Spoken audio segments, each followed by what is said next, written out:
After 8 long years of waiting, the time has finally come. Civilization VII is on the horizon. It won't be long before we experience a completely new take on the beloved series. Since the gameplay presentation video this summer, the developers have released a wealth of new information, providing us with a much clearer picture of the game's many innovative ideas. If you haven't been keeping up, it's worth noting that Civilization VII is taking a bold new direction. The graphics, for one, are moving away from the dark comic book aesthetic seen in previous entries. This change is sure to please many players. However, the most significant shift lies in the gameplay itself, with the game now structured around 3 distinct eras, each with its own mechanics. This means that throughout the game, you'll need to transition civilizations, starting for instance with the Romans in one era, then becoming the Spaniards in the next, and finally evolving into Mexico in the third. The only consistent element is your leader, who stays with you throughout the game, adapting alongside your civilization. This title brings a new approach to civilization progression. The concept of changing civilizations has sparked considerable debate. Initially, it drew criticism, particularly because it reminded some players of humankind's mechanics, which didn't resonate with everyone. However, the developers have crafted a system with clear advantages. For starters, this approach allows for better balancing throughout a single game. In earlier entries, civilizations that excelled in the late game were rarely chosen because, as the developers admitted, many players never even reached the final stages. This new system ensures that each civilization fits its respective era better, making the transition feel more organic. For example, Spain is a natural fit for the Second Age, which focuses on exploration, colonization, and trade. The era system progresses primarily through round changes, but milestones achieved by civilizations can accelerate the process. Each era transition brings about a global shift in gameplay, including unique crises such as famines or barbarian invasions that threaten your empire. Once these challenges are resolved, the game transitions to a new age, such as the Age of Discovery, bringing fresh opportunities for all nations. A key feature of Civilization VII is the milestone system, which tracks your achievements across 4 categories: culture, economy, military, and science. Meeting milestones in these categories earns legacy points, which you can use to unlock bonuses that carry over into the next era. The more milestones you reach in a specific category, the greater the rewards you'll have access to in the future. Fully completing a milestone strand even unlocks a powerful Golden Age card, a game-changing reward. However, failing to meet minimum milestone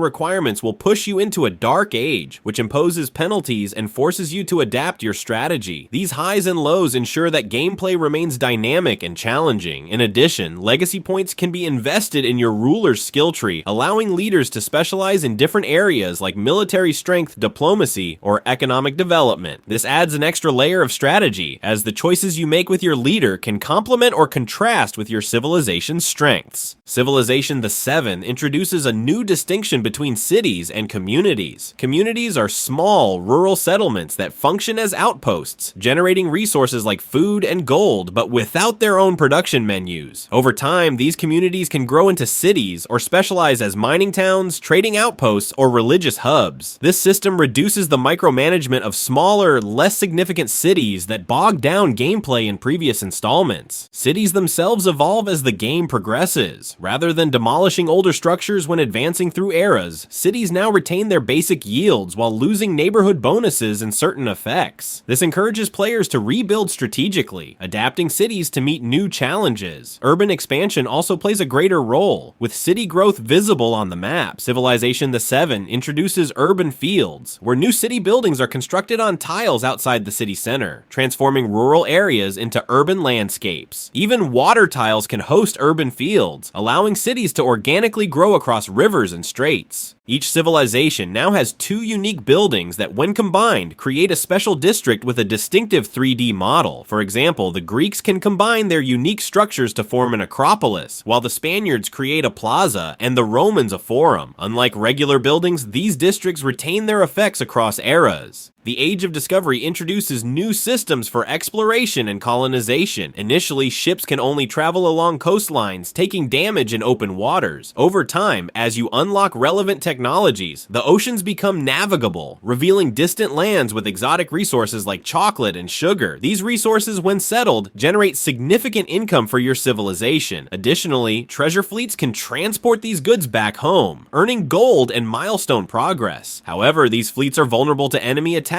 adding a layer of risk and making naval warfare more strategic. The The world map in Civilization VII is designed to include distant shores and islands, offering players more incentive to explore. Natural wonders, neutral settlements, and other rewards await, but the challenges of managing overseas colonies and protecting fleets from rival civilizations create new gameplay dynamics. Nations like Spain, with bonuses tied to colonization, thrive in this era, while other civilizations like the Mongols focus on home continent conquests, ignoring overseas expansion altogether. Resource management has also been overhauled. Luxury resources now contribute to local satisfaction, which is crucial for maintaining buildings and supporting specialists. Specialists, assigned to urban hexes, increase yields like culture and science while enhancing neighborhood bonuses. However, they consume food and happiness, making resource allocation critical. If local happiness drops too low, it reduces income and population growth, while excess happiness triggers celebrations that grant empire-wide bonuses. This new system encourages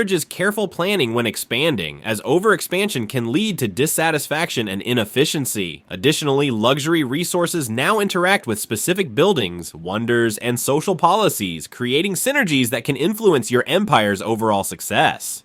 Religion plays a much larger role starting in the Second Era, with nations founding organized religions and spreading them globally. Religious relics can be displayed in churches or museums, contributing to cultural milestones. Military systems are also tied to the era system, with unique bonuses for nations focusing on conquest. For instance, Spain's conquistadors and figures like Francisco Pizarro generate armies in new lands, facilitating colonization and dominance in the New World. Diplomacy has been reimagined as well. Era transitions reset alliances and wars, reflecting the passage of centuries. While relationships remain influenced by past actions, this reset gives nations new opportunities to mend or break ties. Even neutral city-states evolve with each era, offering interactions and bonuses relevant to the time period. Civilization VII aims to address long-standing issues, such as games feeling decided by the midway point, by introducing dynamic systems like era-based progression, leader development, and adaptable cities. The developers hope to keep gameplay engaging from start to finish. The game's evolving map, milestones, and interconnected systems promise a fresh experience with every playthrough. Whether these innovations will solve the problems of earlier entries remains to be seen, but Civilization VII's bold changes suggest the series is heading in an exciting new direction. We're looking forward to seeing how these ideas play out when the game finally launches.